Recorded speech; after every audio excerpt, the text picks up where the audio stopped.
Welcome to today's video.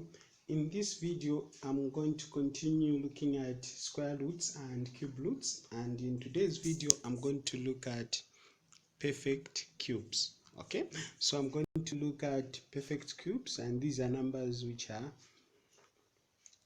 considered as cubes. So in this video, I'm going to define what a cube is, and I'm also going to show you how you can find the cube root of a perfect cube, and I'm going to demonstrate how you do that. So watch this video up to the end.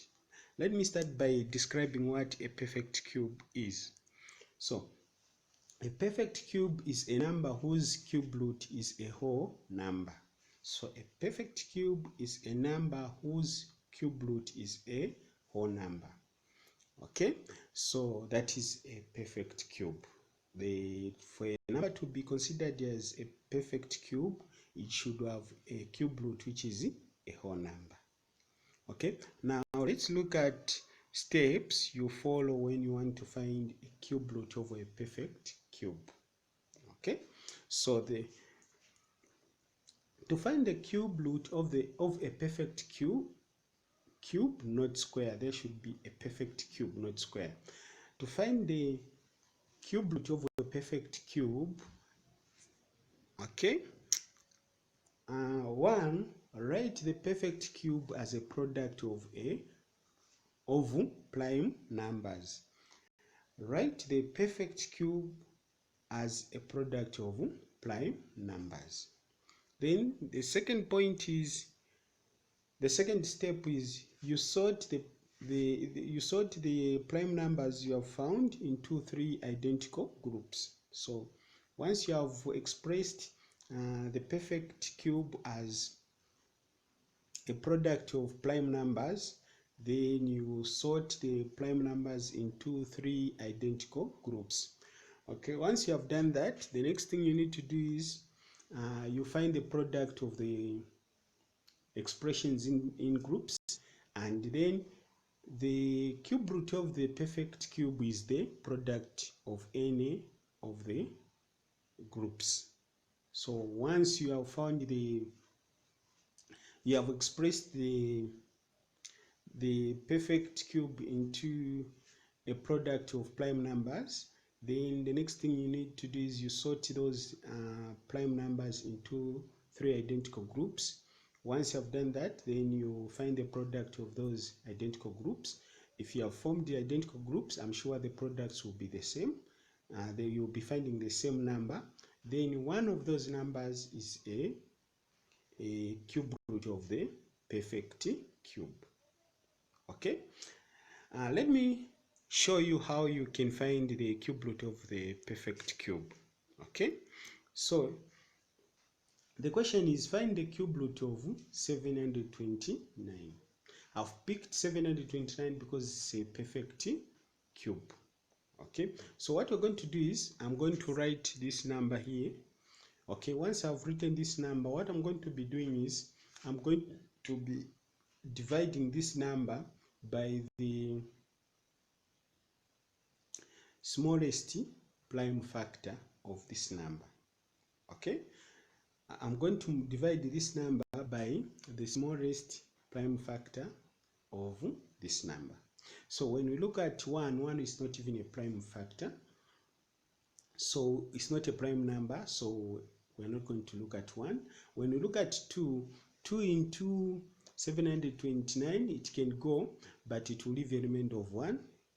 2 is a prime factor, but it will leave a remainder of 1, so we are not going to use that. So we're going to find another number, which is the next prime number is 3, so 3 can go into that, and it won't leave a remainder, so I'm going to use 3. So I'm going to write 3 there. Then how many times can 3 go into 729? It will go 243 times. Then when you multiply 3 by 243, it will give you 729. Okay, so now I've found one prime number, which is 3, which we're going to use to multiply to get 729. So I'm going to write it here. Now I'm going to express 243 as a product of a prime number and a number. Okay, so 2 can go into 243, but it will leave a remainder of 1. 3 can go into 243 without leaving a remainder, so I'm going to use 3, so I'm going to write 3 there. Then 3 into 243, it will go 81 times. Okay, then I'm going to write 81 like that. If you multiply 3 by 3 by 81, you're going to get 729. Okay, then I'm going to write the 2 prime numbers I've found, which is 3 and another 3. So I'm going to write them in advance. Then I'm going to write those 2 3s there. Then once I've done that, then I'm going to look at 81. 2 can go into 81, but it will leave a remainder. So 3 can go without leaving a remainder. So I'm going to use 3. So I'm going to say times 3. Then 3 into 81, it will go 27 times. So I'm going to write 27 like that. Okay, now I've come up with the 3 prime numbers, which are 333. Okay, so I'm going to write them in advance like that. Then I'm going to say which number can go into 27, the smallest prime factor that can go into 27, or the smallest prime factor of 27. So 2 can go there, but it will leave a remainder, so I'm going to use 3 again. So I'm going to say times 3. 3 into 27, it will go 9 times, so I'm going to say times 9. Okay, then I'm going to write the 4 prime numbers I've found, which is those 3s. Then I'm going to say which number can go into 9. 2 can go, but will leave a remainder. 3 can go without leaving a remainder. Then I'm going to use 3. Then 3 into 9, it will go 3 times. Then I'm going to multiply by 3. Okay. Now, as you can see, I've come up with an expression where I have only prime numbers. As you can see, the whole expression is just 3, 3, 3, 3, 3. Okay, so I've come up with 6 3s. So 6 3s, when you multiply them, they will give you 729. If you want, you can try. Now I have expressed 729 as a product of prime numbers. Okay, I've expressed 729 as a product of prime numbers. Okay, now once I've done that, then I've achieved the first step, which is write the perfect cube as a product of prime numbers. So I've done that part. So I've expressed 729 as a product of prime numbers. The next thing I'm going to do is I'm going to group them into 3 identical groups. So I'm going to put these numbers, these 6 3s, into 3 identical groups. That means I'm going to put, each group is going to have 3 by 3, so like this. Okay, so each group is going to have 3 by 3, 3 by 3, 3 by 3. Okay, so that is, each group will have 2 numbers which are being multiplied, which are 3 times 3. And another group also has 3 times 3.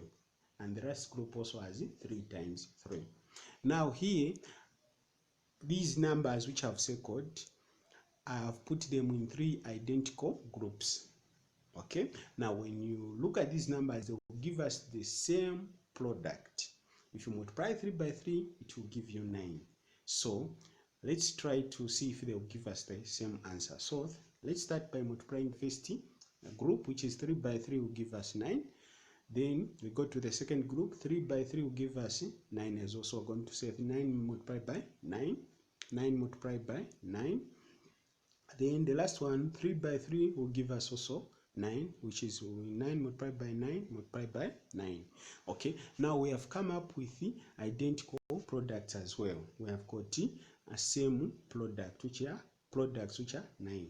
Okay, so this 9 is the same as this 9 as same as this 9. So that is, we have gotten the same answer.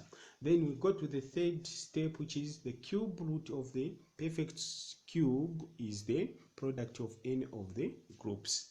So the product of any of the 3 groups is the square root of 729. So we can just pick one number, 9, and write it down. So we can write it like that, 9 there. So we pick 9 like that. that is the square root of 729. Okay, therefore we can say 9 is the cube root of 729. 9 is the cube root of 729. So basically, this is how you find the cube root of a number. If you have got questions, you can ask us in the comment section. We'll be glad to respond to them. And if you happen to visit us, please remember to subscribe and also like our page. So thank you so much for watching. It has been easy learning Z Mathematics. The future is bright. See you in the next video, and God bless you.